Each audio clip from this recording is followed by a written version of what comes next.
bisa kelihatan? Sudah muncul, Ibu. Oke. Ya, saya mau nanya, yang di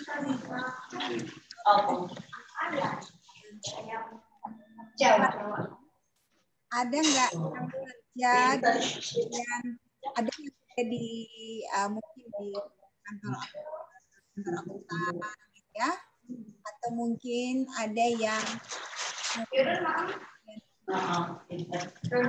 Izin Bu, suaranya putus-putus Ibu. Suaranya putus-putus ya, Waduh. Iya Ibu. Ini enggak? Putus-putus ya suaranya ya? Nah ini udah mendingan Ibu. Ya. Mungkin yang lain bisa di mute aja. Ada yang belum di mute, kayaknya mungkin ada bunyi-bunyi. Oke. Ada nggak di sini yang kerja di KAP, mungkin kantor akuntan pajak atau kantor konsultan pajak, atau mungkin kerja di bagian keuangan, akuntansi, ya? Ada di sini? Bisa diinfoin ke saya? Kalau yang bekerja di bank ada Bu, Pak Lutfi. Oke. Pak Lufti ada Bu Linda tapi belum bergabung kayaknya. Bu Linda itu bagian keuangan juga. Oke. Siapa lagi ya? Mungkin ada teman-teman silahkan ini sendiri memperkenalkan diri. Di BPK mungkin, atau mungkin di pemerintahan yang mungkin di bagian pajak kah, atau di bagian di Kementerian Keuangan. Ada? Jadi biar saya tahu gitu kan. Nah, kalau memang nggak ada nggak ya di sini yang hadir sekarang ini, ada nggak yang hadir sekarang ini?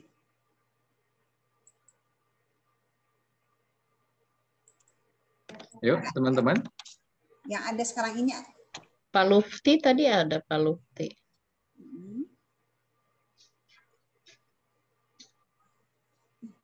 Bisa minum ya. Kalau Bapak Ibu mau minum silakan ya. Kita bebas-bebas aja ya.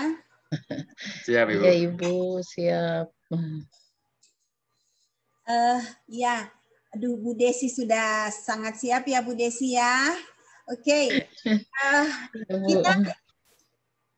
Saya bingung soalnya kalau manajemen keuangan kan luas sekali ya. Ya, berserang. Sangat luas. Nah, saya dikasih pertemuan 3 kali tatap muka. Tapi saya juga bingung kalau dalam 3 kali tatap muka apa yang biasanya sih saya ngasih ya ke kelas-kelas sebelumnya itu yang benar-benar praktek, yang biasa prakteknya ya di lapangan seperti itu. Kemudian kenyataannya proyek-proyeknya seperti apa kalau penanganan tentang manajemen keuangan ya. Nah, mungkin kayak yang lain ya, mungkin gini, kita biasanya diperhadapkan dengan laporan keuangan. Pernah lihat mungkin laporan keuangan kan Ibu Desi mungkin, Bu Nurul, Pak Nurul ya mungkin, Pak Arif ya mungkin. Nah kadang-kadang ada yang berkata, kalau kita melihat laporan keuangan, kita sulit untuk membacanya. Gimana sih caranya ngebaca laporan keuangan? Apalagi kalau misalnya ada nih analisis laporan keuangan gitu kan. Nah, jadi bingung nih gitu. Sebenarnya saya tadi mau bahas dulu apa sih tentang manajemen keuangan terapan itu, tapi saya skip atau saya kasih sepintas ya. Saya kasih sepintas dulu ya, saya hold dulu ya, biar ada pemahaman karena minggu lalu kan kita nggak sempet ya. Iya, sebentar.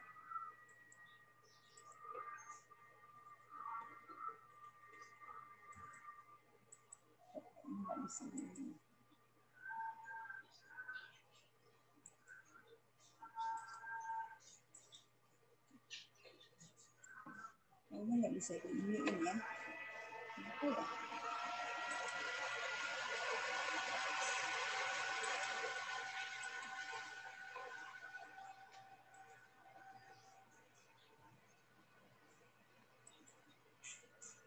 Ini aku mau stop sebentar. Saya stop share dulu ya. Sebentar ya, saya stop share dulu. Saya ya, saya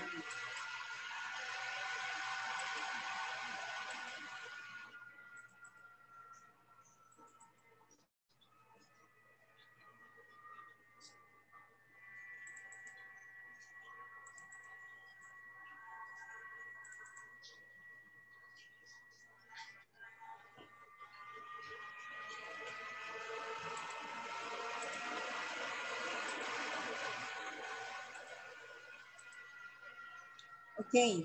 Nah, Bapak Ibu, saya kasih sepintas mengenai apa sih tujuan dan fungsi manajemen keuangan terapan.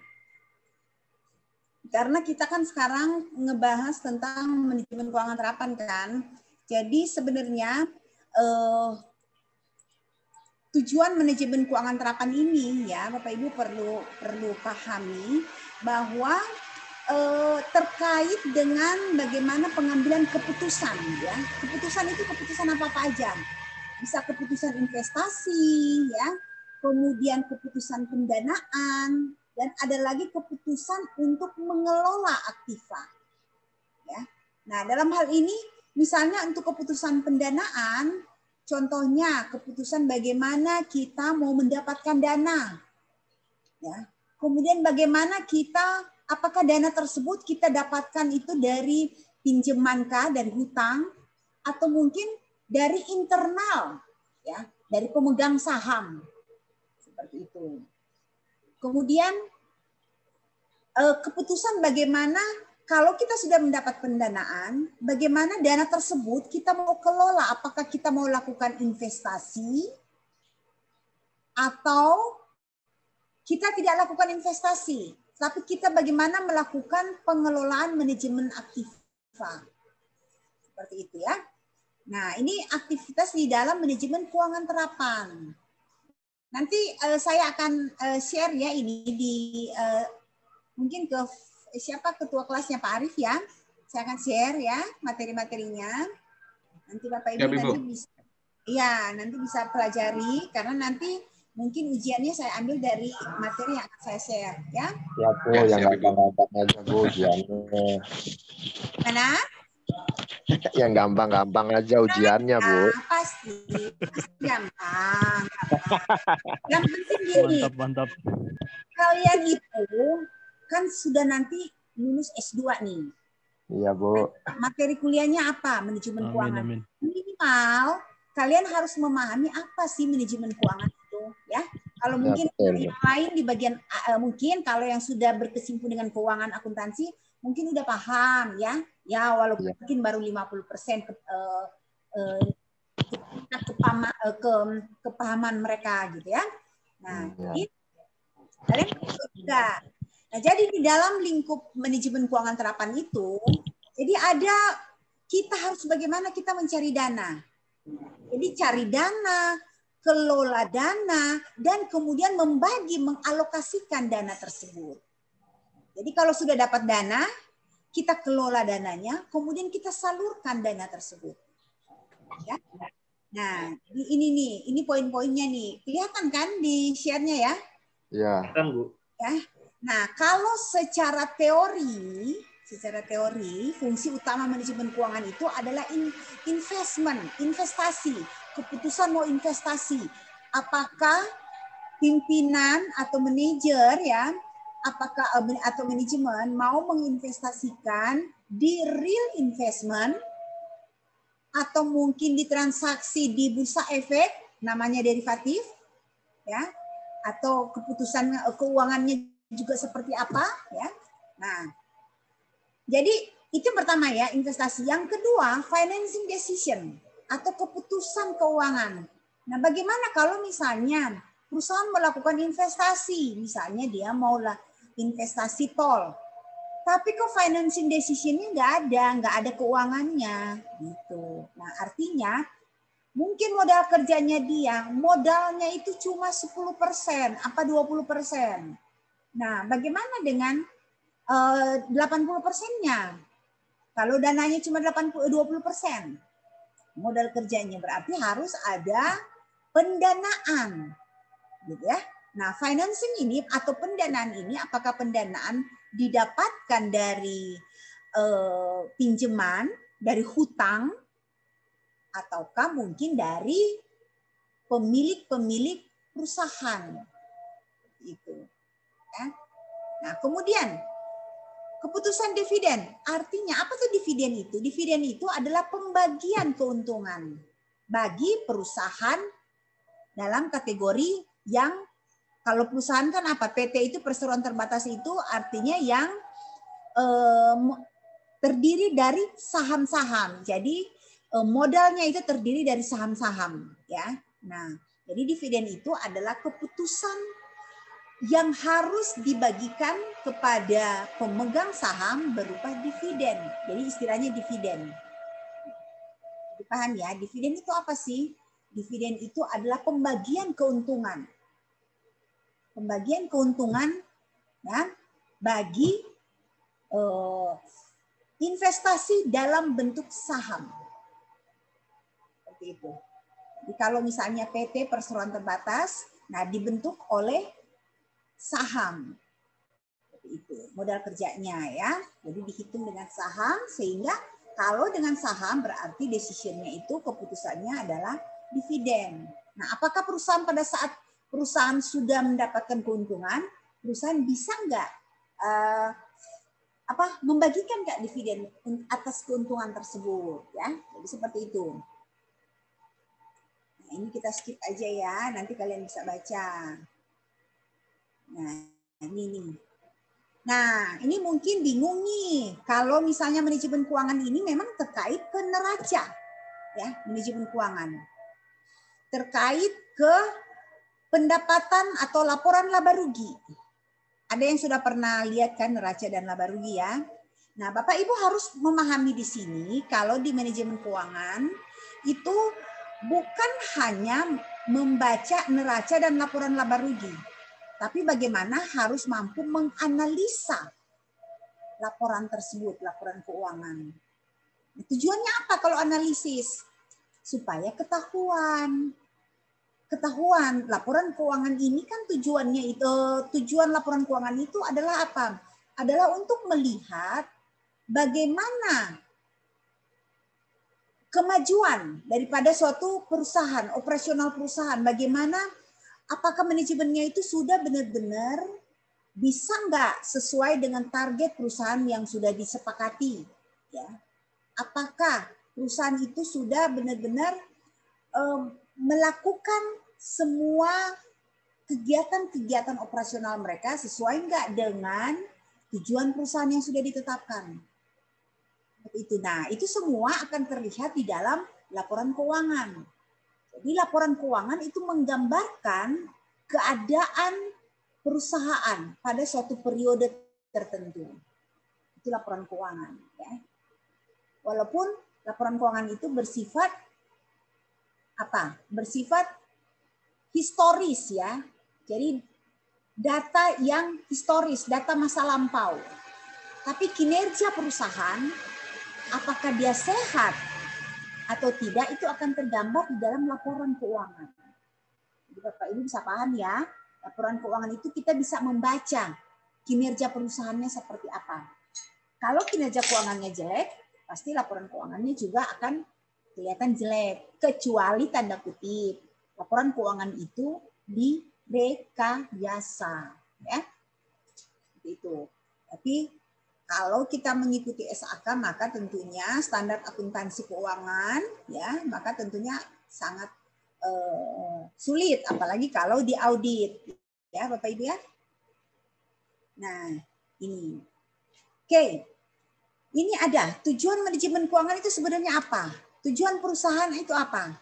Ada nggak bisa di sini yang bisa simpulkan? Tujuan perusahaan itu apa sih? Ada, Ibu Desi? Iya, Ibu. Untuk mendapatkan hasil secara maksimal, Bu. Oke. Ada yang lain? Memastikan pengelolaannya, Bu, berjalan dengan baik. Tujuan. Artinya tujuan utamanya. Tujuannya apa tujuan? Mendapatkan keuntungan, Ibu. Oke, ya, oke. Mbak Ririn tadi katakan mendapatkan keuntungan. Oke. Nah, kalau tujuan perusahaan utamanya mendapatkan keuntungan, artinya mendapatkan profit, ya. Nah, itu hanya jalan untuk mencapai tujuan utama. Jadi ingat ya, tujuan perusahaan, ya, tujuan perusahaan adalah memaksimalkan kekayaan pemegang saham. Itu bukan dalam arti meningkatkan laba. Laba itu hanya jalan untuk mencapai kekayaan pemegang saham. Misalnya kita mau pergi ke luar negeri. Nah, jalan untuk ke sana kita mungkin bisa lewat naik pesawat, kan? Atau mungkin bisa aja kita naik kapal laut, gitu kan? Bisa juga gitu. Tapi untuk lebih cepat pasti kita harus lewat naik pesawat, gitu kan? Nah, sama seperti itu analogi yang simpel ya. Nah, jadi tujuan utama perusahaan ya. Tujuan utama perusahaan dalam hal ini manajemen sebagai pengelola. Jadi untuk memaksimalkan kekayaan pemegang saham. Nah, ini bisa lihat ya. Nih, maksimisasi profit versus maksimisasi wealth of stockholders.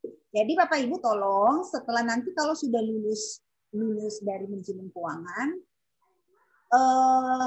harus diminimalkan dan harus diganti ya kalau konsep berpikir bahwa tujuan perusahaan itu adalah meningkatkan laba.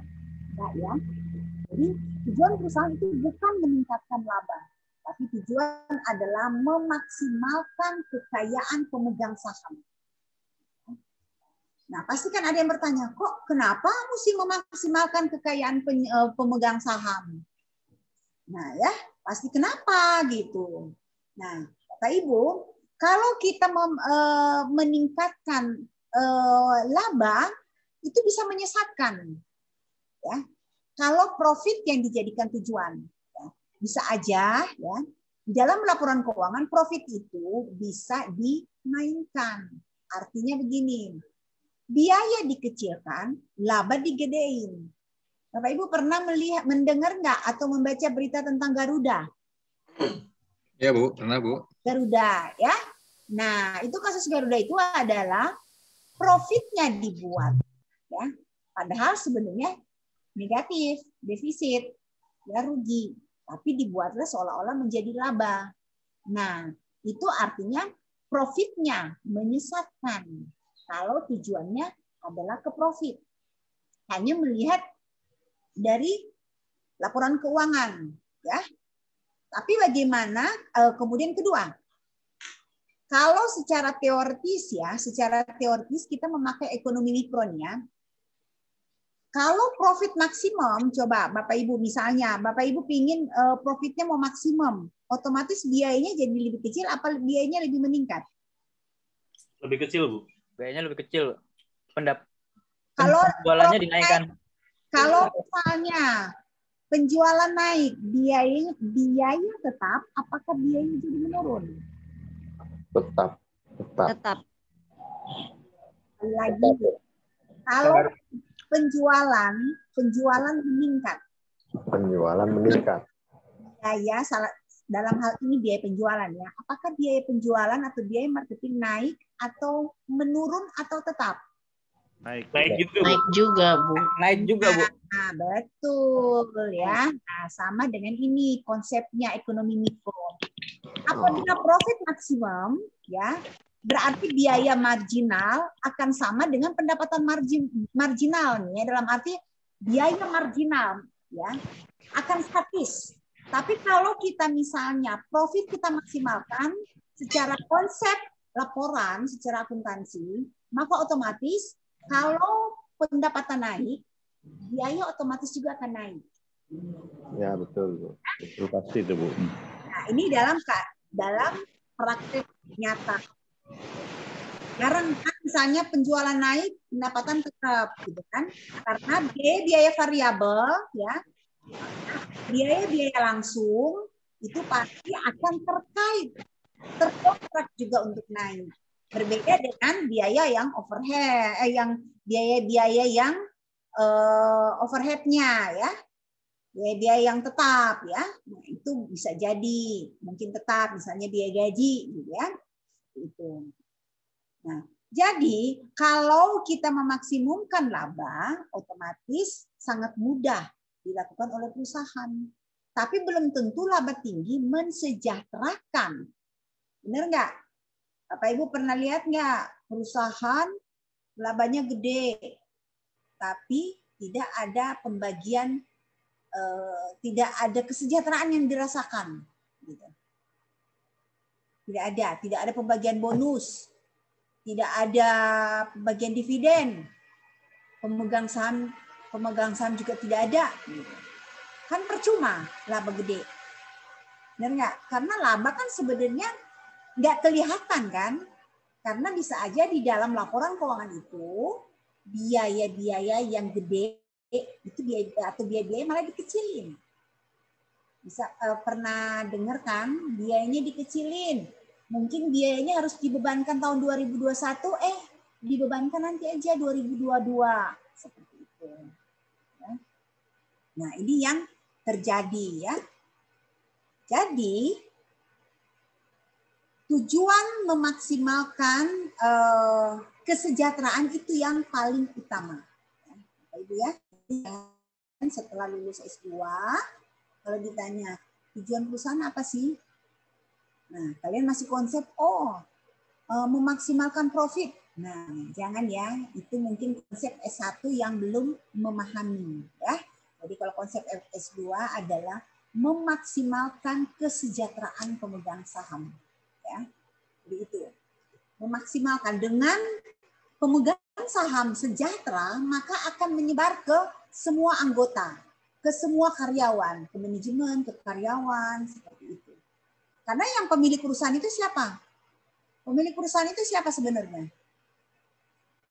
Pemegang saham. Iya, pemegang saham. Coba Pak Yunus Setiawan atau Ibu Desi punya perusahaan. Tujuannya apa? Maunya Ibu Desi sejahtera dong, bener nggak? Iya. Nah, percuma profit gede di laporan keuangan, tapi Ibu Desi nggak dapat duitnya. Ibu Desi tetap aja, misalnya naik angkot gitu, bener nggak? Iya.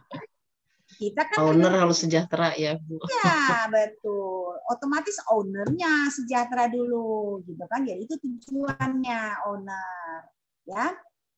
Nah, masa kita sudah punya perusahaan, kita sudah dapat profit, kok ownernya naik angkot, gitu.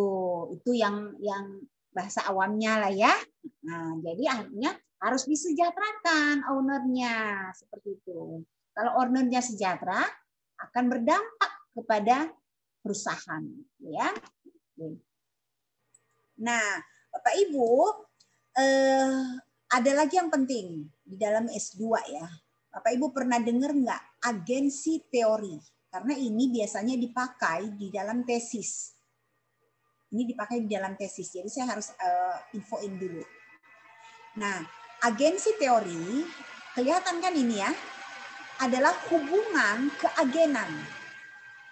Ini yang sangat terkenal sekali ya, dari Jensen and McLeod tahun 76 ini kalau nggak salah ya. Nah, jadi dia yang pencetus ada namanya agensi atau teori agensi. Agen itu adalah manajemen dalam hal ini. Prinsipal itu adalah pemegang saham. Prinsipal. Prinsipal itu pemegang saham dan agen itu dalam hal ini adalah manajemen. Manajemen itu siapa? Bisa board of director, manajemen CEO, manajemen puncaknya sampai level middle ya, middle management. Nah, mereka yang menjadi agen. Kenapa disebut agen? Karena mereka ditunjuk oleh pemegang saham di dalam RUPS. Gitu. Mereka disuruh diminta untuk mengelola perusahaan. Jadi mereka bertindak sebagai agen. di dalam perusahaan. Jadi manajemen itu harus tunduk kepada pemegang saham karena mereka yang pemilik. Gitu. Apakah pemegang saham itu semua dianggap sebagai komisaris? Tentunya bukan kan? Nah, komisaris itu adalah pengawas perusahaan.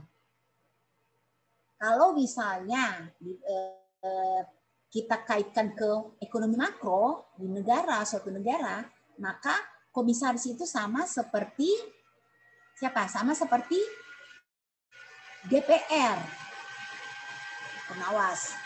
Kemudian agen itu adalah pemerintah, eksekutifnya, gitu. Pemerintah. Jadi itu yang kalau dibawa di perusahaan itu adalah manajemen. Jadi sekali lagi ya, ini adalah hubungan keagenan antara prinsipal dan agen. Nah kalau di negara, siapa pemiliknya? Pemiliknya itu adalah Rakyat. Rakyat, gitu ya. Hanya rakyat menunjuk perwakilannya, gitu kan? Nah, sama dengan perusahaan, pemilik menunjuk komisaris ya untuk mengawasi manajemen. Nah, kadang-kadang antara pihak pemilik dengan pihak agen terjadi konflik. Nah, disebutlah agensi konflik. Itu agensi konflik. Nah, Bapak Ibu nanti kalau di tesis ini agensi teori ini sangat terkenal ya, teori agensi ini. Jadi Bapak Ibu nanti bisa angkat ini di tesis sebagai teori sebagai landasan teorinya gitu ya. Karena ini biasa dipakai. Jadi hubungan agensi ini sangat penting sekali di dalam hubungan perusahaan antara pihak pemilik dan pihak pengelola sebagai agen atau manajemen sebagai agen. Ya. Kadang-kadang kepentingan agen dan kepentingan prinsipal itu berbeda, kan? Sama terjadi dengan di Garuda. Ya. Jadi komisaris bisa merangkap sebagai pemilik, gitu. Ya. Tapi kan kalau di BUMN pemiliknya itu adalah pemerintah, maka pemerintah menunjuk komisaris. Ya. Nah, komisaris dengan pihak manajemen, ya direksinya terjadi konflik. Akhirnya terbongkarlah kasus rekayasa keuangan. Kalau istilah di akuntansi, di keuangan, rekayasa keuangan disebut manajemen laba. Gitu ya. Oke, sampai di sini ada yang mau bertanya? Lutfi mau tanya izin, Bu. Boleh. Tadi kan tujuan utama daripada perusahaan adalah memaksimalkan ataupun mensejahterakan pemilik modal ya, Bu, atau pemilik saham gitu. Kalau dilihat korelasinya pada laporan neraca atau laba rugi, kita mengetahui bahwa si pemilik modal atau pemegang saham sangat sejahtera atau sejahtera itu atau mendapatkan kesejahteraan yang bagus itu dilihat dari mananya, Bu? Dari pos mana? Itu aja, Bu. Oke, good ya, pertanyaan yang bagus. Nah, kalau misalnya kita melihat, ini kan sebenarnya ya untuk kesejahteraan pemegang saham ya. Nah, kesejahteraan pemegang saham memang tidak bisa diukur. Tidak ada suatu ukuran tertentu ya untuk menunjukkan bahwa dia sejahtera atau tidak. Nah, tetapi ada indikatornya, indikator yang bisa jelas. Yang pertama tadi adalah profit ya, profitnya. Nah, pastilah profitnya itu datang dari laporan keuangan sesuai dengan standar akuntansi yang sudah ditetapkan. Misalnya kalau dia pakai dia seorang UMKM, pasti dia ikut SAK EMKM. Kalau dia pakai dia go public TBK, pasti pakai SAK yang SAK yang berdasarkan IFRS ya. Nah, kalau misalnya dia yang non public, bukan lagi MKM, pakai SAK etapnya gitu ya. Nah, jadi laporan keuangan benar-benar standar sesuai dengan standar akuntansi ya. Standar akuntansi berlaku sehingga bisa dipercaya. Nah, bagaimana cara kelihatan dia itu sejahtera? Yang pertama, pasti akan kelihatan kalau misalnya go public ya. Go public paling jelas kelihatan. Harga sahamnya tinggi. Ya. Jadi kalau laporan keuangannya bagus, ya. Jadi laporan keuangan bukan hanya dilihat dari profitnya aja ya, tapi dari laporan tahunan mereka. Misalnya strategi laporannya seperti apa, strategi inovasi mereka ke depannya seperti apa, apakah mereka akan melakukan investasi-investasi di mana saja. Nah, informasi-informasi seperti itu akan diterima oleh investor yang akan membeli saham mereka. Nah, nilai perusahaan itu akan tercermin, kalau menurut Brigham itu tercermin di dalam harga saham. Jadi kalau harga saham yang misalnya pada saat perusahaan itu go public, harga sahamnya mungkin 200, tiba-tiba satu lembar saham karena ada informasi laporan keuangan yang bagus, naik menjadi 300, ada kenaikan 100 poin. Ya. Nah, berarti nilai perusahaan itu naik. Nah, kalau nilai perusahaan naik, misalnya cuma dilempar saham 40%, 60% itu masih punya pemilik. Otomatis pemilik mendapat 60% dari saham yang dilempar. Dapat keuntungan. Gitu. Nah, pemegang sahamnya, investornya, pasti dapat apa? Mereka dapat yield. Ya, pembagian hasil. Berupa apa? Dividen. Ya. Kedua, dapat apa? Capital gain. Kalau dia melakukan transaksi jual beli dalam jangka pendek, bisa dapat capital gain. Tapi investor yang jangka panjang pasti dia mencari yield. Ya. Yield itu adalah keuntungan. Pemilik perusahaan yang pemilik perusahaan yang melempar sahamnya ke bursa efek, ya jelas-jelas nilai perusahaannya naik. Gitu. Maka pernah dengar kan ada perusahaan-perusahaan yang LQ45 gitu kan? Seperti itu. Nah, mereka sudah masuk perusahaan-perusahaan yang sangat bagus gitu. Masuk 45 perusahaan yang top. Gitu. Nilai perusahaan mereka sudah sangat tinggi. Nah, itu indikatornya seperti itu ya Pak Lutfi ya. Oke, ada yang mau bertanya? Izin Bu, nanya Bu. Ya, silakan. Tadi Bu bilang kalau perusahaan yang baik itu kalau nilai sahamnya naik. Ya. Tapi juga Bu, perusahaan yang nilai sahamnya naik tapi pelit bagi dividen itu gimana Bu? Nah, kalau nilai sahamnya bagus ya, nah nanti tinggal dilihat di laporan keuangannya. Biasanya perusahaan yang membagikan dividen itu adalah perusahaan-perusahaan yang bagus. Perusahaan yang bagus. Kalau dia perusahaannya pasti karena gini, semakin perusahaannya itu tidak membagikan dividen pada saat mereka punya keuntungan, ya investor kan pasti kan ini dong akan komplain, kok ini perusahaan untung tapi tidak membagikan dividen, gitu. Nah pastinya saham-saham tersebut akan dilepas oleh investor kalau dia sudah go public, akan dilepas, gitu. Dikatakan bahwa oh perusahaan ini pelit. Nah, untuk perusahaan-perusahaan yang go public, kalau mereka tidak membagikan dividen, nanti saham mereka akan ambruk, akan jatuh lagi, gitu. Jadi nggak boleh, artinya gini, secara walaupun memang tidak ada aturan, ya, tapi akan jatuh sendiri sahamnya. Nah, coba misalnya Pak Yulistiawan beli saham. Bu Linda beli saham, Pak Rinalko beli saham gitu. Dia capek-capek beli saham, lihat laporan keuangan kok ada laba, ada keuntungan bagus, tapi kok nggak bagi dividen sudah berapa tahun gitu kan? Mau nggak memegang saham itu lagi? Mau Bu. Pas kan ya, ngapain? Mendingan main di capital gain aja jangka pendek.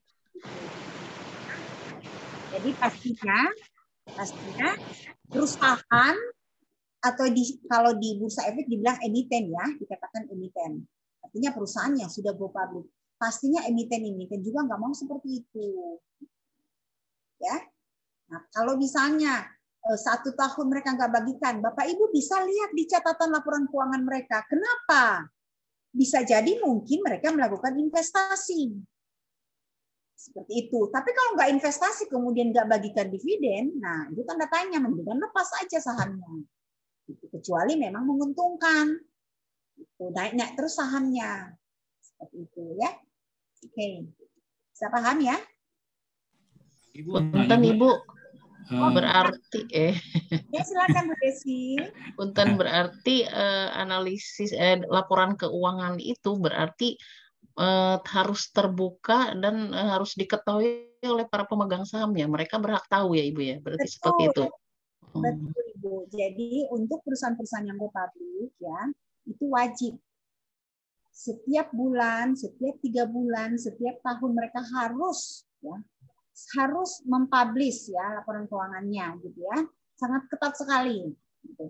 Kemudian Bapak Ibu juga bisa langsung lihat laporan keuangannya itu bebas dibuka, ada di idx.co ya. Nah, kemudian di investing.com gitu ya. Nah, nanti kalau mau bikin tesis juga data-datanya bisa ambil dari situ karena kan terbuka. Nah, bebas bisa di-download gitu ya data-datanya. Jadi Bapak Ibu bisa lihat laporan keuangannya gitu. Bu, izin Bu nambahin yang tadi, bagaimana kita tahu bahwa laporan keuangan itu bisa dipercaya atau tidak direkayasa, Bu? Nah, good. Bagaimana bisa dipercaya apa tidak? Kalau dia perusahaan sudah go public, itu ada tingkatan-tingkatannya, ya. Kan harus ada OJK yang mengawasi. Laporan keuangan yang disubmit ke OJK itu sangat teliti sekali. OJK akan memeriksa, mereview, dan harus diaudit. Gitu ya. Nah, pasti kan auditor punya standar ya, udah harus mengikuti IFRS yang memang menjadi ketentuan di bursa efek. Nah, bagaimana dengan yang non bursa efek? Non bursa efek pasti kan ada auditor, ya, auditor. Kalau tidak ada auditor, ya, tidak ada auditor. Nah, pastinya pada saat pelaporan pajak kan harus ada laporan keuangan. Kalau sudah omset di atas 4,8 M, kan sudah wajib bikin pembukuan seperti itu. Ya. Oke, ada yang mau bertanya lagi? Bu, izin nanya Bu. Ya. Berbicara tadi tentang OJK, ini saya ada pengalaman nih Bu.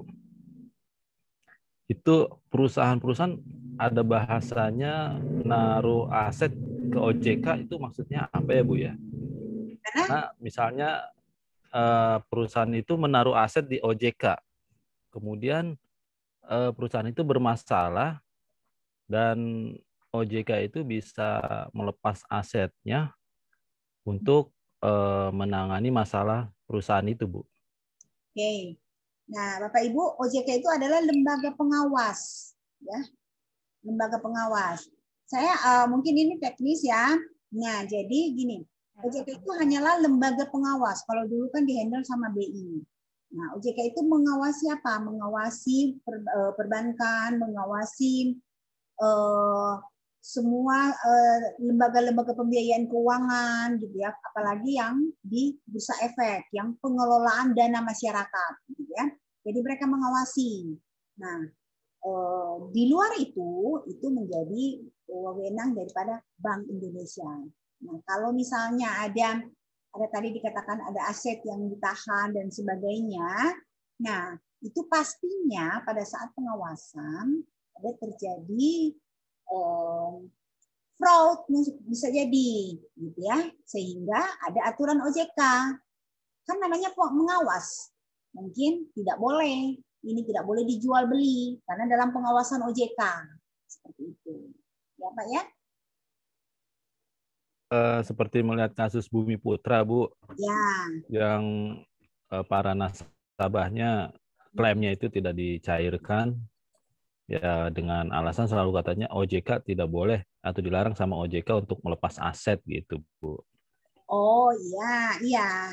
Karena gini, ya ini kan OJK itu kan artinya pemerintah dalamnya ya. Jadi memang belum bisa bukan karena OJK gitu ya. Karena memang kasusnya Bumi Putra kasusnya Jiwasraya itu sangat luas sekali. Ini sudah terkait ke pidana, perdata pidana semua ya. Jadi belum bisa disettle gitu. Belum bisa sampai berkekuatan hukum. Gitu. Karena kan mereka bermasalah. Ya. Jadi kalau bermasalah, kemudian sudah dibawa ke ranah perdata dan pidana, nah, itu belum nggak sembarang gitu. Ya. Kan kasus-kasus itu masih berjalan semuanya. Nggak boleh memang, nggak bisa. Jadi pasti ada aturan-aturan khusus yang nggak bisa melakukan transaksi, depending ya. Kadang-kadang di delisting sama mereka. Dikeluarkan dari bursa efek kalau tidak mengikuti ketentuan OJK. Jadi sangat ketat sekali sebenarnya sekarang OJK. Ya, kecuali memang ada kasus Jiwasraya, ada beberapa personil OJK mungkin yang melakukan kolusi gitu ya. Kita kan nggak tahu ini personil ya, seperti itu. Jadi bisa kok kebablasan seperti itu ya. Oke Bu, terima kasih Bu. Ada, kita lanjut ya. Oke ya. Mungkin untuk materi ini stop dulu ya. Oke. Masuk ke analisis. Oke, sini ya.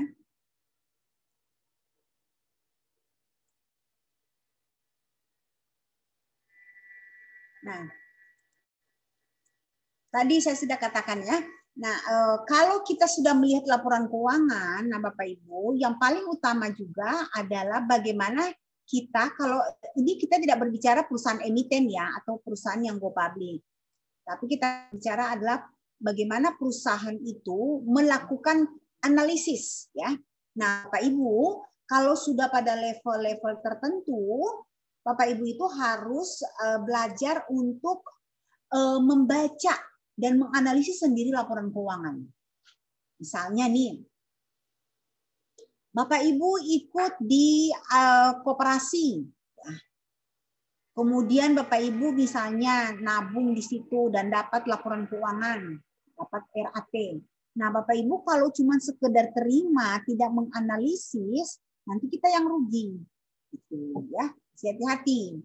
Nah, jadi kalau di dalam analisis laporan keuangan, kita harus lihat di pos neraca, pos posisi keuangannya, asetnya berapa. Gitu ya. Nah, nanti di dalam catatan laporan keuangan akan kelihatan aset-asetnya itu apa-apa aja. Aset itu artinya aktiva. Aset itu aktiva ya. Jadi ada aktiva yang gampang dicairkan. Aktiva yang gampang dicairkan seperti kas, bank, ya, piutang. Tapi piutang pun Bapak Ibu harus lihat. Apakah piutangnya itu mudah nggak ditagih? Jangan sampai piutang-piutang yang sudah tidak bisa tertagih, masih dimasukin aja di dalam laporan keuangan. Seperti itu. Ya. Nah, itu namanya kita menganalisis. Kita analisis.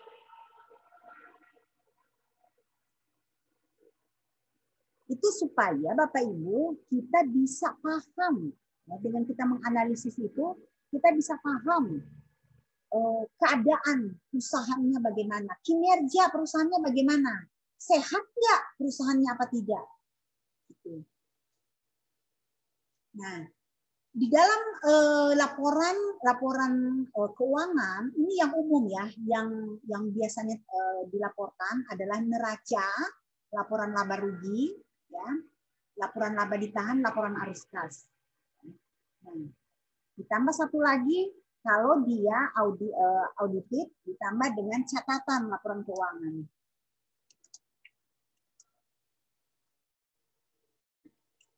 Nah, ini catatan laporan keuangan. Nah, di dalam laporan-laporan dasar ini, jadi yang dasar ini adalah neraca, laba rugi, laba ditahan, dan laporan arus kas. Ya. Nah, saya mau tanya ke Bapak Ibu, misalnya perusahaan itu dia laba dalam 1 tahun 2020 laba 100 juta. Laba nih. Penjualan dikurangi pendapatan, dapatlah laba bersih 100 juta. Nah, saya tanya, apakah laba 100 juta itu benar-benar tercermin bahwa perusahaan itu punya uang 100 juta? Belum tentu, Belum Ibu. tentu ya, Bu ya. Belum tentu, Ya, Bu. Bu. Karena bisa berupa itu piutang, berupa aset, dan lain Ya. sebagainya. Ya. Jadi untuk melihat bahwa perusahaan itu ada duit apa enggak, lihatnya di mana? Di kas dan bank. Ya, di dalam laporan keuangannya lihat di mana? Di Neraca Di ya. Di laporan neraca. arus kas. Harus kas sama aktiva Arus lancar, Bu. kasnya, Pak. Bu. Iya, betul ya. Jadi kita harus melihat laporan arus kas, ya. Lihat di laporan arus kasnya pada periode terakhirnya itu berapa, gitu ya. Ada berapa posisi kas banknya, gitu. Ada nggak kelihatan di neraca, gitu ya. Nah, muncul nggak di neracanya?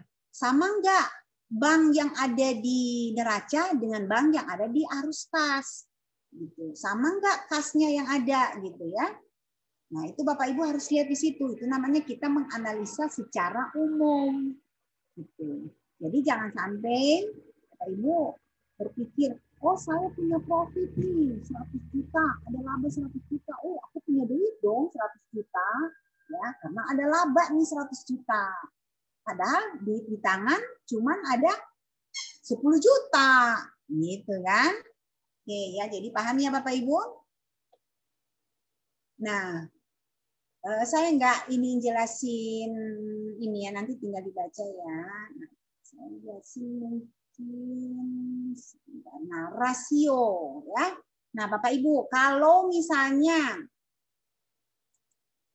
untuk rasio keuangan, nah ini nih utama nih, kalau kita menganalisis laporan keuangan, nah Bapak Ibu harus paham mengenai likuiditasnya dia, ya. Kemudian solvabilitasnya ya. Manajemen asetnya, manajemen hutangnya, profitkah dia, ya atau tidak, gitu ya. Jadi ini kategori-kategori analisis laporan keuangan yang harus Bapak Ibu perhatikan. Rasio likuiditas, solvabilitas, rentabilitas, profitabilitas, ya.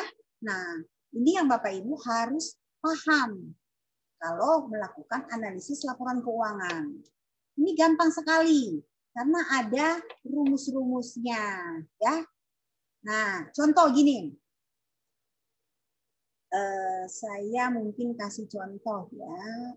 Contoh gini, begini kasusnya. Ada PTA, dia punya rasio lancar itu 2 ya. Aktiva lancarnya itu contoh aktiva lancarnya 1 juta. Utang lancarnya dia 500.000. Nah, berarti rasio lancarnya berapa? Aktiva lancar 1 juta, hutang lancarnya 500.000. 200%, Ibu. Ya, berarti 1 juta Pak Haji 500 ya. Berarti 2:1. 2:1. Nah, kalau di dalam rasio likuiditas ya, rasio perbandingannya itu minimal 1:1. Minimal. Untuk idealnya 2:1. Kalau semakin tinggi juga itu kurang bagus. Artinya dana di perusahaan itu terlalu banyak, nggak dipakai gitu. Perusahaan kurang berkembang. Jadi Bapak Ibu kita lihat kalau misalnya ada perusahaan dia punya rasio lancar 5:1. Terlalu banyak kita lancar, terlalu banyak dana liquid, terlalu banyak kas dan bank dalam perusahaan itu tidak dipakai buat investasi, ya Bapak Ibu ya. Itu cara membacanya ya. Begitu juga dengan rasio cepat. Nah, di sini ketentuannya rasio cepat makin besar makin baik. Tetapi harus ada yang begitu ini ya.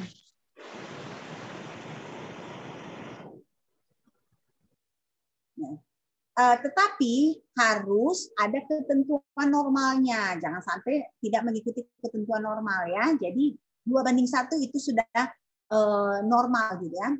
Tergantung memang lain bisnis daripada perusahaan. Kalau perusahaan memang membutuhkan rasio likuiditas yang cepat ya. Nah, kadang-kadang juga bisa 1:1 gitu ya. Jadi aktiva lancar, hutang lancar 1:1 itu boleh-boleh aja. Selama misalnya memang hutang lancarnya itu adalah hutang yang produktif. Gitu. Nah, Bapak Ibu juga bisa melihat di sini. Oke, kita ke solvabilitas dulu. Ya, karena ini utama-utama ya untuk menuju hutang. Nah, kalau misalnya kalau solvabilitas ya itu melihat bagaimana kemampuan perusahaan untuk melunasi hutang-hutangnya ya. Ada melunasi hutang jangka pendek dan hutang jangka panjang ya. Nah, cara pengukurannya dengan apa? Mengukurnya dengan debt ratio atau time interest earning-nya. Misalnya perusahaan itu punya solvabilitas, punya hutang 100 juta. Ya. Punya hutang 100 juta ini. Punya hutang 100 juta. Total hutang 100 juta. Asetnya 25 juta. Nah, berarti gimana tuh? Berapa presentasinya? Hutang 100 juta, asetnya 25 juta. 4:1. Ya, 4:1. Nah, artinya di sini semakin tinggi hutang semakin berisiko. Ya, semakin tinggi semakin berisiko. Artinya aset 25 juta ya, mau mengcover hutang yang 100 juta tidak cukup. Gitu. Kalau terjadi apa-apa dengan perusahaan, kemudian asetnya dijual, hutangnya jatuh tempo, total hutangnya tidak akan mampu membayar hutang. Kecuali memang kalau hutangnya itu dialokasikan di investasi yang aman. Gitu ya Bapak Ibu ya. Jadi kita menganalisis kayak gini. Jadi kalau Bapak Ibu terima laporan keuangan ya, contohnya lihat kok hutang besar sekali ya. Asetnya kok cuma sedikit. Nah, Bapak Ibu lihat dulu. Lihat di catatan laporan keuangan. Catatan laporan keuangan ada nggak menyebutkan hutangnya ini hutang ke siapa-siapa aja. Hutang jangka pendek perinciannya apa-apa aja. Hutang jangka panjang perinciannya apa-apa aja, ke siapa-siapa aja. Gitu. Artinya hutang-hutang yang diberikan ini hutang yang jelas. Nah, sehingga pada saat kita membuat rasionya itu benar-benar rasio yang terwakili. Jangan sampai rasionya jadi asal-asalan. Kita nggak tepat. Gitu. Contoh misalnya, kita main Pomo lihat di total hutang semuanya. Dan mungkin bisa jadi hutang ini adalah hutang yang sudah di-swap menjadi modal. Sudah dipindahkan menjadi modal. Tapi laporan keuangannya, orang akuntannya mungkin tidak diaudit, salah mencatatnya. Dia masih mencatat sebagai hutang. Padahal sudah harus menjadi modal. Contoh misalnya hutangnya sudah direklas, sudah di-swap, sudah diganti menjadi modal 50 juta. Sehingga hutang perusahaan hanya tersisa 50 juta. Berarti kan harusnya 2:1 kan? Asetnya 25 juta, hutangnya 50 juta. Berarti 2:1. Tapi akuntannya salah mencatat, hutangnya masih 100 juta. Kalau kita tidak melihat di laporan keuangan, ya, Bisa jadi kita salah membuat rasio, salah menghitung rasio solvabilitas. Gitu. Ya. Jadi gini, kalau Bapak Ibu melihat laporan keuangan, rasio solvabilitas ini yang utama ya, rasio solvabilitas atau rasio leverage dengan rasio likuiditas itu harus ditandingkan. Gitu. Jadi harus diingat bahwa kalau rasio likuiditas artinya kemampuan perusahaan mampu nggak membayar hutang-hutang yang jatuh tempo, gitu kan? Itu. Kalau misalnya Bapak Ibu pingin lagi masuk ke rasio profitabilitas, berapa persen sih profit marginnya? Itu kan gampang, gitu ya. Misalnya keuntungannya 100 juta, jualannya 1 miliar. Nah, profit marginnya berapa? Berarti 100 juta per 100 juta per 1 miliar. Berapa persen itu? Atau pengukurannya memakai return on asset atau return on equity. Mudah nih Bapak Ibu, mudah. Ini ya. Hanya melihat persentase analisisnya. Jadi Bapak Ibu kalau terima laporan keuangan, nah, jangan langsung lihat di neraca. Jangan langsung lihat di laba rugi. Perhatikan catatan laporan keuangannya. Itu yang utama. Kalau laporan keuangan itu diaudit, Bapak Ibu lihat pendapat auditornya. Apakah wajar tanpa pengecualian? Ataukah wajar dengan pengecualian? Atau disclaimer? Atau menolak memberikan pendapat, gitu kan? Tidak wajar, pendapatnya tidak wajar, gitu. Ya, seperti ini. Nanti kalau ujian saya akan memberikan soal-soal mungkin seperti ini ya. Jadi mudah ya Bapak Ibu ya. Bu Desi ya, Pak Sobri ya, yang lain ya. Iya, yang gampang-gampang. Baik, siap Bu. Baik Bu. Ini Siap Bu. Siap. Tapi jangan asal jangan ditambah analisanya aja Bu. Paling nggak analisa sih. Ditambah analisanya Bu nanti Bu. Ada lagi analisis mengenai common size. Nah, itu lebih tingkatan yang tinggi ya. Adalah ini biasanya kalau di pajak memakai analisis common size ya. Ada lagi analisis analisis kinerja keuangan gitu ya. Itu tingkatan-tingkatan yang lebih tinggi. Itu membandingkan dengan perusahaan yang sejenis. Jadi bisa membandingkan dari industri yang sejenis. Misalnya kita di perusahaan manufaktur, kita bandingkan dengan industri manufaktur lain. Seperti itu. Nah, biasanya ini dipakai oleh OJK juga, dipakai oleh pajak kalau mereka melakukan pemeriksaan pajak. Gitu, ya. Ini nih, ekonomi value added gitu ya. Enggak terlalu susah sih sebenarnya, cuman yang susah di dalam menganalisis laporan keuangan tingkat kedalaman kita menganalisisnya. Hitungnya gampang hitungnya, gampang. Tapi bagaimana kita menganalisis? Contoh ya, saya stop dulu ya ini ya. Misalnya saya kasih analisis. Nih.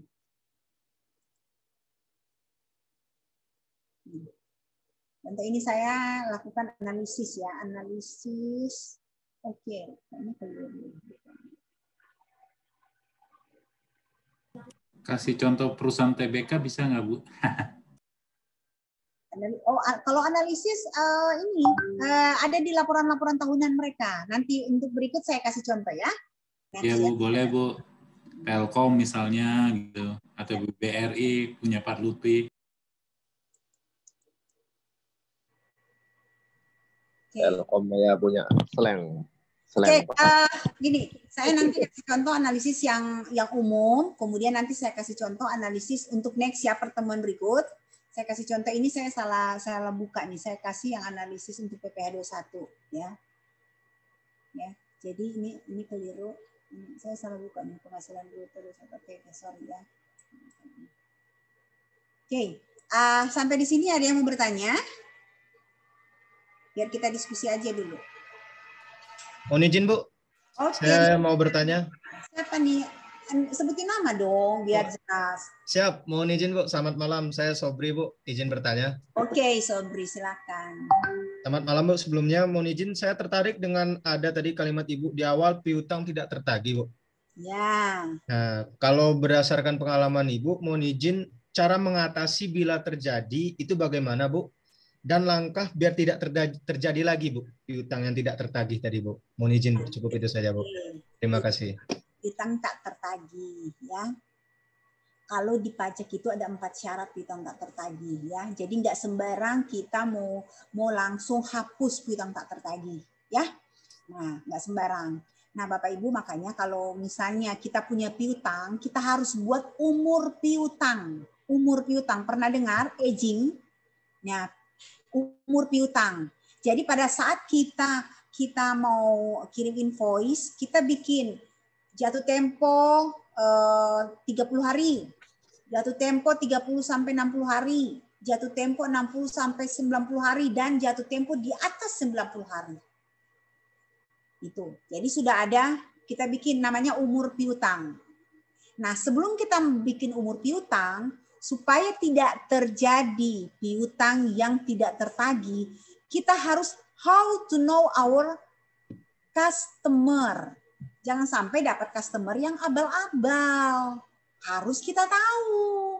Jangan sampai kita misalnya melakukan kerjasama dengan perusahaan yang mengiming-imingi mungkin keuntungan gede, kemudian company profile-nya nggak jelas, kemudian kita seorang orang marketingnya nggak mengetahui mengenai sejarahnya company tersebut, bagaimana profilnya mereka, gitu. Kalau kita bisa dapatkan info, oke, good.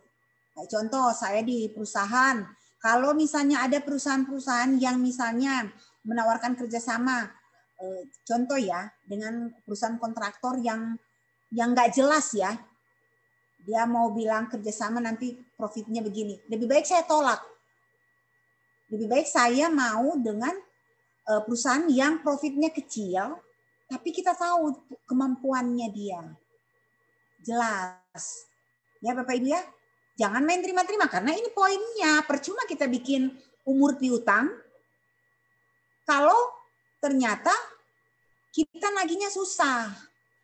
Nah, kalau Bapak Ibu saya ini ya, kalau untuk oil company, saya berani oil company. Karena kebetulan perusahaan kami itu bergerak di jasa ini ya, anti karat ya. Jadi customer kita itu oil company. Nah, oil company itu yakin pasti dibayar. Jadi kita nggak khawatir. Palingan kalau tertunda 60 hari, itu piutang.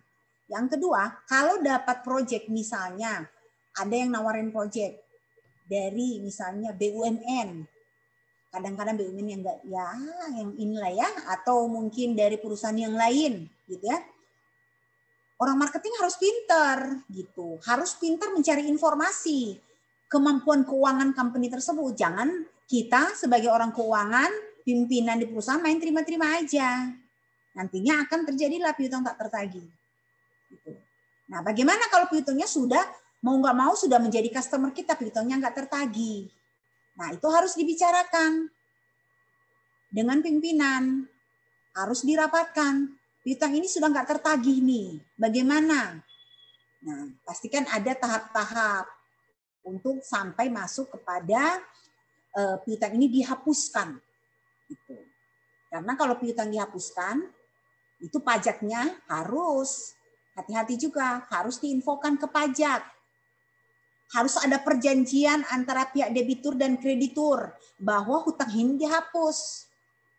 Gitu. Kemudian harus dipublish di media. Nah, itu kalau pajak, gitu ya. Seperti itu ya. Oke. Yang lain bisa Sobri gimana sudah? Siap. Terima kasih banyak Bu atas pencerahannya Bu. Terima kasih Sobri.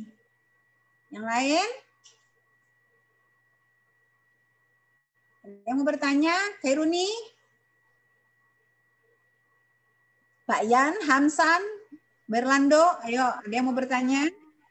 Selamat malam, Bu. Malam, dengan siapa? Umi, Bu. Oke, mau bertanya, silakan. Tadi kan terkait utang piutang perusahaan ya, Bu ya? Iya. Itu dinyatakan harus dilihat sejauh mana utang itu sesuai dengan pemasukan. Nah, ketika kami perusahaannya berutang untuk suatu instansi lainnya, itu saham itu akan berkurang mempengaruhi utang itu sendiri nggak, Bu? Saham ya, Bu, karena kan kadang beberapa aset itu juga kan masuk saham. Jadi saham itu mempengaruhi atau hilang sendiri juga dengan utang piutang kalau pilot atau enggak gitu. Saham itu kuat atau enggak gitu maksudku. Gimana tentang saham? Dari utang piutang misalkan suatu perusahaan itu pilot gitu, Bu. Oke. Kalau saham itu kan saham terkait ke perseroan terbatas, perseroan terbuka ya. Nah, kalau misalnya ada terjadi hutang piutang ya, ada terjadi wan prestasi, kemudian sudah dibawa ke PKPU, kemudian gagal bayar, kemudian akhirnya terjadi pilot ya. Nah, kalau terjadi pilot seperti itu ada istilah kreditur-kreditur. Ada 3 kreditur besar, kreditur preferen, kreditur apalagi ya. Yang kedua ada yang 3 kreditur konkuren. Nah, yang paling utama pada saat perusahaan itu pilot harus membayar tagihan-tagihan ke negara. Gitu, ke negara dulu gitu ya. Kalau pilot berdasarkan hasil pengadilan pilot ya. Jadi aset-aset itu akan menjadi jaminan untuk pembayaran hutang. Gitu. Tapi hutang ke siapa? Hutang ke pemerintah dulu yang dilunasin. Gitu. Itu kalau pilot, asetnya dijadikan jaminan. Gitu ya, Kak Rinia? Ada yang mau tanya, mau kurang jelas? Coba di ini ya.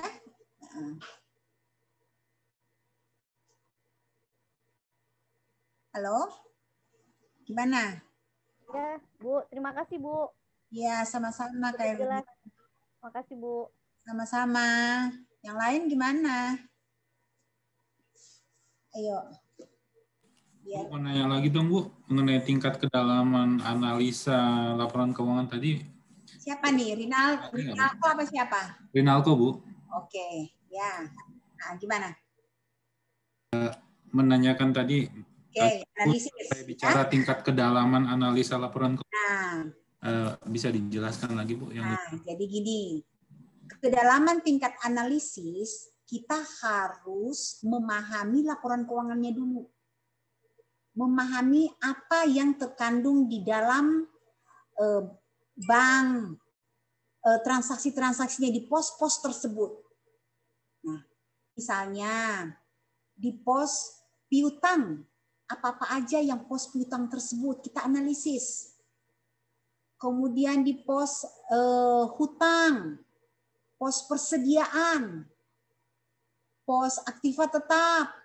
Nah, pos hutang jangka panjang, jangka pendek, pos ekuitas, gitu. Pos laba ruginya.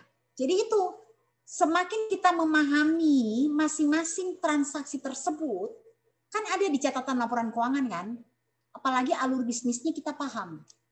Nah, itu akan mengalir kita menganalisisnya. Kita kan dapat pemahaman, misalnya piutang. Dicantumin di situ piutang 1 miliar. Kenyataannya pada saat Pak Rinalko lihat, kalau orang yang cuma melihat sepintas, dengan piutang 1 miliar otomatis profitabilitas kan jadi tinggi kan, rasio likuiditasnya kan jadi tinggi kan. Nah, kelihatan bahwa asetnya tinggi. Padahal itu piutang-piutang yang sudah tidak bisa tertagih dimasukin di situ. Benar enggak? Nah, mesti dicek karena mungkin belum dihapus sama perusahaan.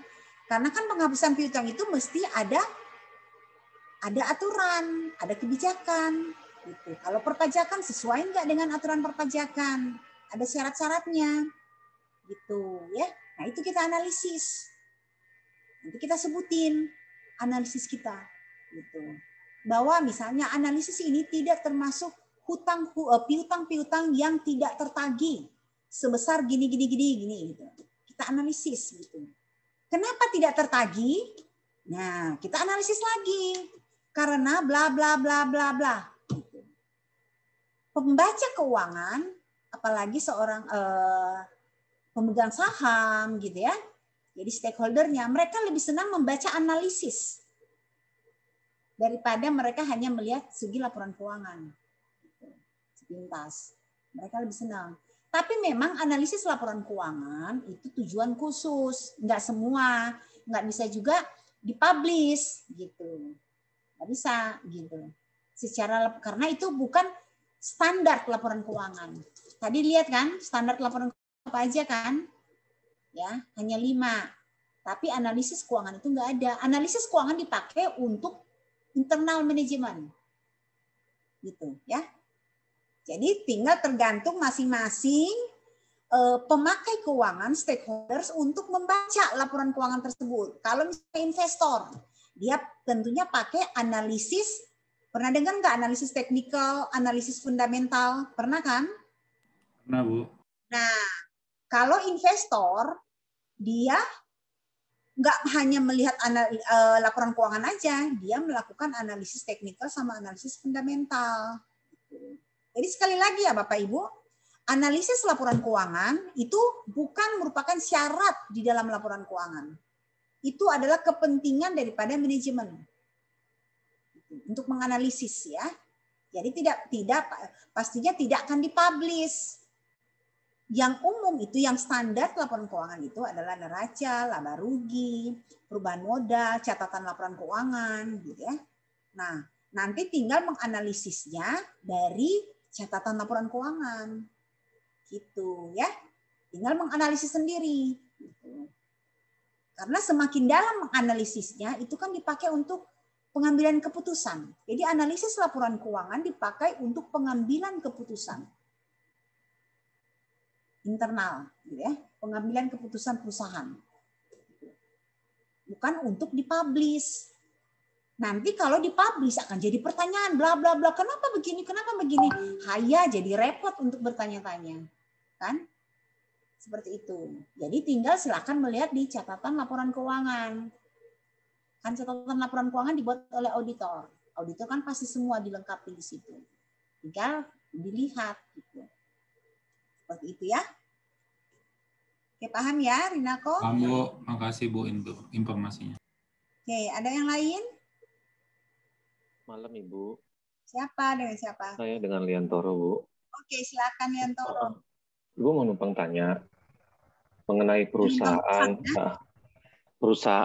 terkait mengenai bursa efek atau saham atau perusahaan terbuka, Bu ya. Oke. Jadi satu buah perusahaan ketika ingin melakukan IPO, Bu, di bursa efek atau penawaran umum ya. Nah, anggaplah misalnya kita berhitung perusahaan tersebut ingin melakukan IPO di bursa efek itu 50%. Ya, apa namanya? Dari asetnya atau gimana. Nah, dapatlah, Bu, penawaran itu seharga 1 miliar, Bu. Ya, kan gitu, Bu. Nah, dari 50% tersebut anggap kita misalnya 100% adalah 2 miliar, berarti kan total dari perusahaan tersebut. Kalau dijual semua, di IPO semua, tapi ternyata hanya dapat yang dijual belikan untuk umum adalah 50%, seharga 1 miliar. Nah, suatu ketika perusahaan tersebut sahamnya jatuh, Bu. Anggap tinggal 500 juta. Sebenarnya itu masuk kas atau rugi atau gimana, Bu ya? Alurnya, Bu ya? Nah, pastinya kan ada catatan keuangan ya. Nah, terjadi itu artinya terjadi kerugian ya. Nah, artinya kembali lagi nilai perusahaannya menjadi menurun 50% dari nilai harga perolehan awal. Harga perolehan awal misalnya 1M tiba-tiba menurun jadi 50. Nah, setiap tahun ada kan pada saat auditor akan mencantumkan harga saham, ekuitas kita ya. Jadi equity kita, nilai saham kita berapa harga sahamnya. Nanti akan kelihatan di laporan keuangan. Auditor akan mencatat seperti itu. Nah, nanti dilihat di price value-nya. Oh, jadi nilai ekuitas perusahaan tersebut Ya kan menurun. apakah bisa dari ketentuan tersebut yang menilai apa dari pihak ketiga, Bu? Oh enggak, itu kan nanti ada auditor, ada ketentuan. Auditornya berarti. Ya, jadi ada penggunaan IFRS untuk perusahaan-perusahaan yang go public ya. Jadi nanti laporan keuangannya itu pasti akan di adjustment kalau terjadi seperti itu ya. Nah, ada adjustment. Ada adjustmentnya ya. Ya, Terus nanti laporan keuangan kasnya, Bu, bagaimana laporannya, Bu, bentuknya? Apakah dalam bentuk hutang, apakah bentuk penurunan aset, apa gimana, Bu? Nah, iya, nanti akan disebutkan situ. Ada pencatatan penurunan aset, gitu kan? Nah, penurunan aset dalam hal sahamnya di sini, gitu ya, nilai sahamnya. Pasti di dalam jurnal kan ada debit kredit kan? Nah, ke di dalam perusahaan, gitu kan? Oke. Berarti kalau semakin murah, semakin jatuh, maka perusahaan itu perusahaan semakin turun. Bisa pilot dong, Bu, bisa dikatakan. Ya bisa nantinya. Gitu. Kalau memang semakin hari semakin turun, jadi artinya kan gini, tidak mampu terbayar untuk hutang-hutangnya, solvabilitasnya tinggi sekali jadinya. Gitu. Seperti itu kan. Jadi sekali lagi nilai perusahaan itu kalau perusahaan-perusahaan yang go public itu tercermin di harga saham. Kalau saham jatuh pasti jatuh. Harga saham tinggi, misalnya bagus. Tapi hati-hati juga, jangan sampai tinggi hanya tinggi karena ada faktor tertentu. Kita mesti lihat, makanya investor itu melihat analisis teknikal sama analisis fundamental. Iya, kalau fundamental kan internal perusahaan, Bu, ya. Iya. Jadi fundamental itu bukan internal. Fundamental itu melihat faktor-faktor makro. Misalnya inflasi, misalnya ada kenaikan suku bunga Fed di Amerika, misalnya terjadi kayak sekarang pandemi COVID. Nah, itu faktor-faktor fundamental, artinya sangat fundamental bagi tatanan perekonomian Indonesia. Gitu. Berpengaruh nggak? Kan Bapak Ibu sering dengar kan?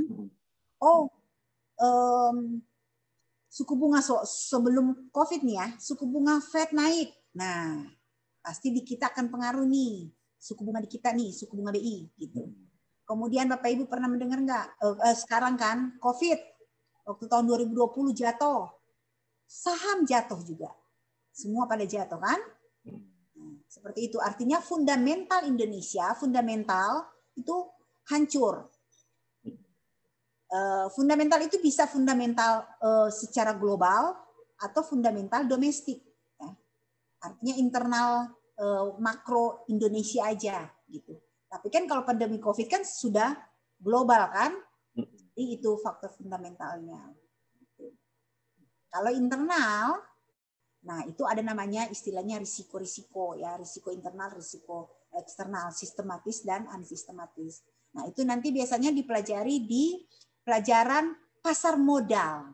Itu ya Liantoro ya, ada tuh pelajaran pasar modal. Kalau di manajemen keuangan sebenarnya saya lebih fokus kepada bukan perusahaan-perusahaan di pasar modal ya, kepada perusahaan-perusahaan yang non bursa gitu, yang umum, perusahaan-perusahaan yang tidak go public. Karena kalau perusahaan go public itu terkait ke pasar modal. Nanti akan pelajari pas di pelajaran pasar modal, apa sih obligasi, apa sih saham gitu, bagaimana mengukur obligasi saham gitu kan, bla bla bla macam-macam. Seperti itu ya. Baik, Bu. Dia mau bertanya lagi? Terima kasih, Bu. Izin, Bu. Siapa, Yan? Oke, silakan. Ya. Pak Yan, suaranya putus-putus, Pak Yan. Saya mau bertanya, Ibu. Iyan, Ibu, izin. Oke, silakan. Terkait ini, kalau kita lihat hutang kita sinyal. Terkait kita kan lihat hutang kita, hutang Halo Ibu. Iya, silakan. Hutang kita kan semakin tahun semakin bertambah nih. Nah, kita melihatnya ini gimana Ibu? Karena kan banyak juga pengamat ini yang melihat hutang bertambah, terus juga yang neraca pembayaran kita yang berapa persen itu. Nah, tapi kita selaku rakyat nih Bu ya, pemilik juga, pemilik negara. Nah itu wakilnya bener nggak itu Bu ya?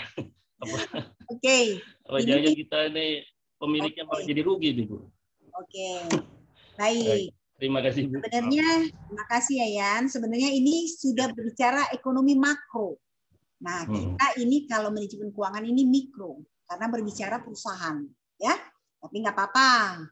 Nah, Ibu juga senang tentang ekonomi makro, ya. Nah, sekilas Ibu jelaskan bahwa, Ibu kasih contoh aja.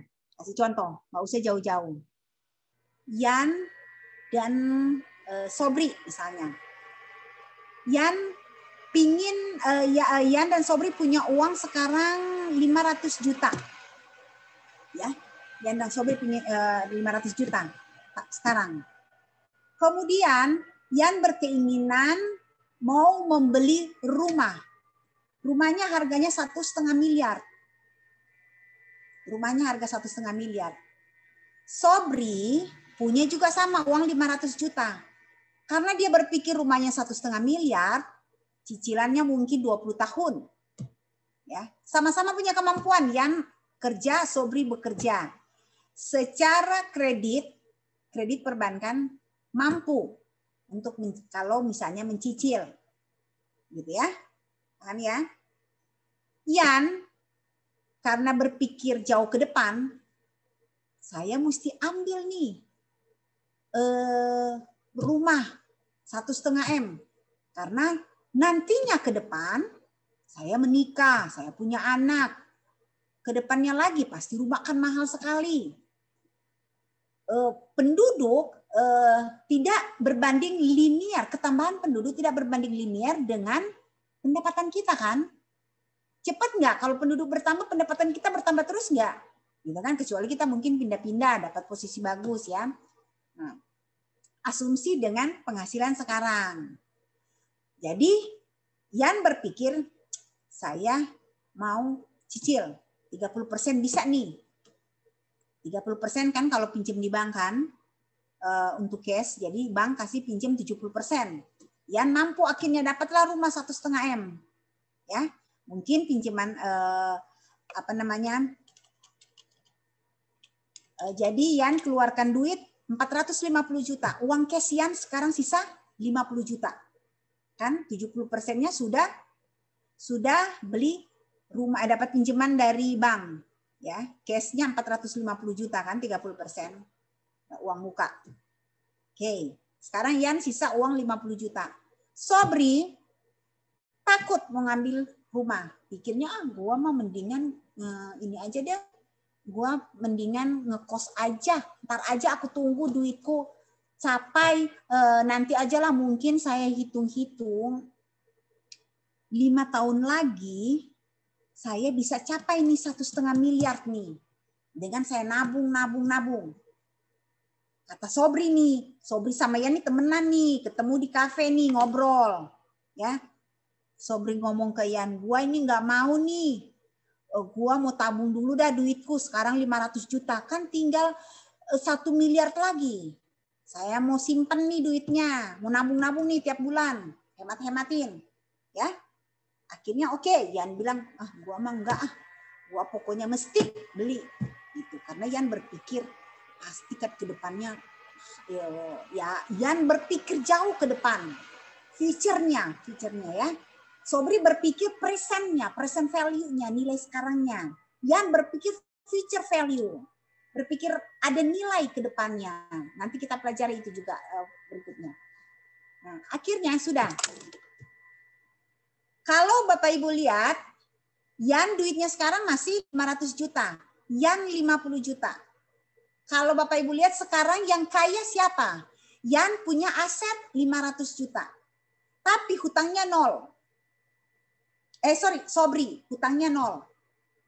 Tahun 2020 nih, 2021. Yan sekarang asetnya cuma 50 juta.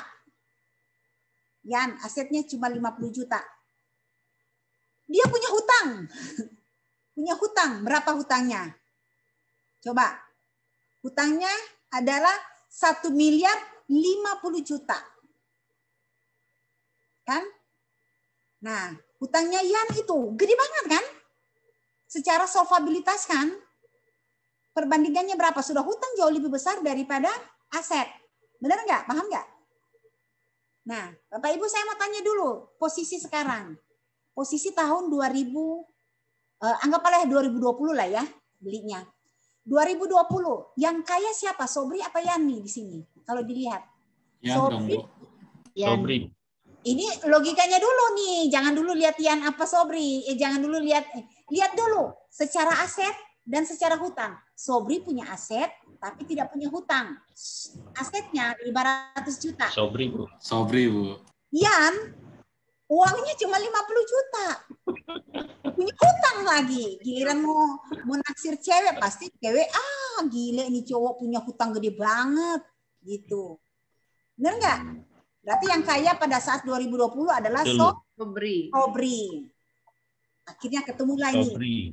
2025 ketemu kembali Sobri sama Yan, ya.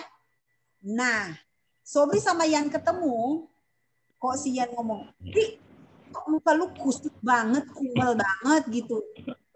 Nah, si Sobri bilang, "Dia tahu nggak, Bro? Duit gua mau nabung-nabung. Pas gua ingat itu rumah harganya sudah 3M. Ya duit gua cuma 1,5 M. Kagak cukup. Si Yan ketawa-ketawa lagi ya. Asetnya dia sekarang menjadi berapa? 3M. Paham nggak di sini? Nah, sekarang yang kaya siapa? Asetnya Yan sudah menjadi 3M. Asetnya sudah 3M. Hutangnya masih tetap kan? Hutangnya mungkin sudah berkurang-kurang karena ada cicil. Anggaplah hutangnya sisa 1M. Tapi itu tuh dicicil 20 tahun. Anggaplah setelah 5 tahun masih 15 tahun lagi. Nah, posisi setelah 2025, Sobri masih 1,5 M. Yan asetnya sudah 3M. Plus mungkin ada simpanan sedikit. Anggaplah 3M. Hutangnya sisa 1M. Yang kaya di sini siapa? Sobri apa Yan? Yan. Asetnya sudah menjadi 3M. Gitu ya. Nah, kalau kita logikakan, analogikan ini ke negara, sama seperti ini. Bisa paham ya semua ya? Paham ya? Ya? Jadi, yang penting hutang yang digunakan itu adalah hutang apa? Hutang produktif. Bukan yang minjam duit di bank, 500 juta beli rumah, 500 juta pakai jalan-jalan ke luar negeri. Gitu.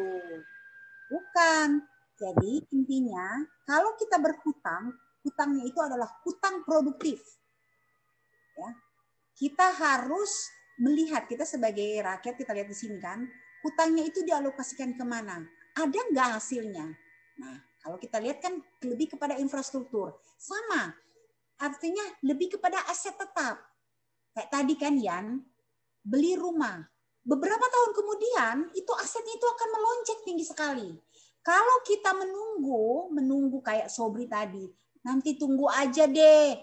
Kan udah tahu nih masih banyak nih. Sobri berpikir gini, gua kan bro masih ngongkosin mama saya, masih mau ngongkosin adik saya. Nah, kalau Yan sama juga, saya juga mengongkosin saudara-saudara. Tapi saya harus berani mengalokasikan dari sekarang. Kalau kita berpikir hanya hari ini saja, tidak berpikir ke depan, tanggungan akan ada terus. Pernah dengar nggak? Orang miskin akan ada terus di sekitar kita. Tanggungan kita akan ada terus selama kita masih hidup. Kalau kita hanya melihat keadaan sekarang, kita nggak melihat keadaan ke depan, jauh ke depan, ya. Nah, kita harus berani karena pastinya uang pinjaman dipakai buat membiayai hal-hal yang produktif. Gitu. Nilainya ke depan akan semakin bertambah. Gitu. Walaupun memang kelihatan sekarang hutang kita gede. Bisa paham ya semua ya? Jadi Ibu nggak perlu jelasin bla bla bla, cukup dengan pengandaian contoh ini aja. Seperti itu. Yan bisa paham ya? Yang lain bisa paham nggak? Paham, Bu. Baik, paham, Bu. Paham, Bu. Oke, ya. Ada lagi yang mau bertanya? Kalau nggak mau bertanya, Ibu sudah mau tutup nih. Ya. Karena kebetulan Ibu ada seminar tentang UMKM, webinar. Kalau ada yang tertarik silakan boleh ikut. Nanti Ibu share ke siapa gitu ya. Tanggal 22 ya, Bu? Tanggal 22 Juni ya? 21. Saya udah daftar yang 22 Juni. 22 Juni bukan UMKM deh. Oh, Linda ahlinya Bu itu Bu UMKM. Oh iya. UMKM bukannya 21 ya? 22 Juni. 22 ya? Oh, sebentar. Enggak, 21 kalau nggak salah. Tapi nanti deh dilihat lagi ya. Nanti dilihat lagi. Iya, Bu. Soalnya saya kalau nggak salah kemarin diinfoin ke saya tanggal 21 Juni UMKM. Takutnya keliru. Coba nanti Linda tanyain lagi di IKPI ya. IKPI soalnya penyelenggaranya adalah IKPI, Ikatan Konsultan Pajak Indonesia ya. Nah, jadi kebetulan Ibu instruktur di situ. Nah, jadi ya semuanya apa lagi ya? Ada yang bertanya? Ibu nggak bisa jelasin panjang-panjang ya tentang makro ya, karena akan terjadi pro dan kontra. Susah kalau sudah dibawa ke politik ya. Kalau Ibu selalu ada yang bertanya begitu, Ibu kasih pengandaian seperti itu. Karena ini yang lebih masuk ke logika orang ekonomi. Gitu kan? Berbeda dengan orang hukum, lain lagi.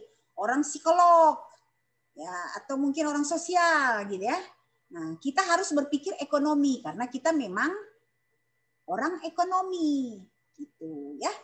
Jadi harus berpikir seperti Yan, harus ada feature ya. Karena nilai itu ada nilai ke depannya, feature value-nya. Gitu. Ya, Ibu. Ya, nilai sekarang, nilai 1 juta sekarang ke depannya itu bisa jauh lebih tinggi gitu. Misalnya Pak Yan mau ngongkosin anak, mungkin biaya sekarang ini masih masuk sekolah, masuk kuliah, mungkin sekarang masih 40 juta. Rata-rata kan sekarang kampus segitu kan kalau mau masuk di ekonomi 30-40 juta ya. Nah, bagaimana 5 tahun ke depan? Masih sama nggak dengan 30 juta? Kan enggak. Kita harus memperhatikan inflasinya. Gitu. Faktor suku bunga uangnya. Gitu ya. Seperti itu ya. Oke, Bapak Ibu, semua tolong absenin ya. Absenin. Jangan sampai nggak diabsen. Sudah, Bu. Sudah ya? Baik, Ibu. Sudah, Ibu. Izin Ya, Bu, siap. minggu lalu nggak absen Bu, gimana Bu ya? Nah aja, tenang aja. Jangan suka selalu Ibu sih selalu nggak pernah melakukan absen ya. Yang penting UAS, UPS sama UAS itu dikerjain. Nah, patokan di situ. Ya. Baik, Bu. Siap, Ibu. Ya. Makasih UTS gimana, Bu? Bu, nanya dong nilainya gimana, Bu? Oh, langsung pertanyaan inti. Iya. Langsung intinya. Nah, ini gimana Bu nilainya, Bu? Kalau nilainya baik, Bu ya. Runi langsung dapat A+. Alhamdulillah. Hebat. Gak ada lagi nilai A+. Masa ada nilai. Berarti Bu Khairuni udah WTP tuh, Bu. Bagus, Bu. Ya, oh ya.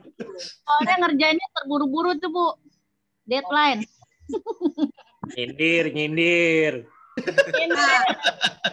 Bilang aja pada mau tahu kan nilainya. Ya, yang penting ingat ya, standar-standar di keuangan kalian harus paham. Walaupun kita cuma 3 kali pertemuan ya, yang poin-poin utama gitu ya harus kalian paham ya. Ini lapor. Ya. Dengan siapa? Ayo, Sobri. Pak Sobri nanya. Izin, Bu, bukan saya tadi, Bu. Oh, siapa yang nanya? Pak Iip. Oh, enggak Bu. Bu hanya bilang siap aja, Bu. Oh ya Pak Lufti, kenapa? Takut nggak ke absen Jadi yang dibahas setelah UTS ini sampai dengan UAS hanya ini aja kan Bu? Apanya? Finansialnya aja kan Bu, nggak maksudnya nggak sampai ke NPV, nggak sampai ke sana atau gimana Bu? Ya. Kalau kalian mau suka yang susah-susah sih Ibu bisa kasih. Udah, cukup yang ini aja ujiannya. Nanti Amin. Yang susah, Bu. ya, nanti ini mah gampang. Masa keterlaluan kalau kalian nggak bisa. Ada di Google ada nggak, Bu? Sampai jam 3 malam itu, Bu. Masya Allah, Bu, perjuangan. Tolong kasih A semua ya, Bu. Oh iya, luar biasa. Ada yang sampai subuh juga, Luar Bu. biasa ya, hebat, mantap ya, luar biasa. Oke, mantap deh, keren. Oke ya. Bu, seminarnya Baik, Ibu. itu, Bu, yang webinar itu yang digitalisasi sistem pembayaran UMKM ya, yang tadi itu. Apa? Ya, nanti kita akan ngebahas juga tentang jadi lebih kepada gimana sih mengantisipasi kalau misalnya UMKM itu sudah selesai tarif pajaknya yang 0,5% gitu ya. Jadi bagaimana kita mengantisipasinya sekarang? Iya, Bu, tanggal 22 saya sih daftar. 21 apa 22? Coba dikali ya. Kasih tahu ada seminar, nggak tahu aku. Bu, Ya. pokoknya kalau seminar yang ada ibunya saya selalu ikut, Bu ya. Mantap, keren. Yes. Good. Oke, good ya. Ya, Bu. Pak Arif minta tolong diingatkan Pak Arif ya di grup ya. Ya. Siap. Kita webinar, Bu. Tolong di-share dong kalau ada seminar. Luar biasa, bagus. Memang orang-orang yang mau belajar gitu ya. Luar biasa keren. Minta di-share aja, Bu. Ya, nanti Ibu share ya flyernya ya sama itunya poin-poinnya gitu ya.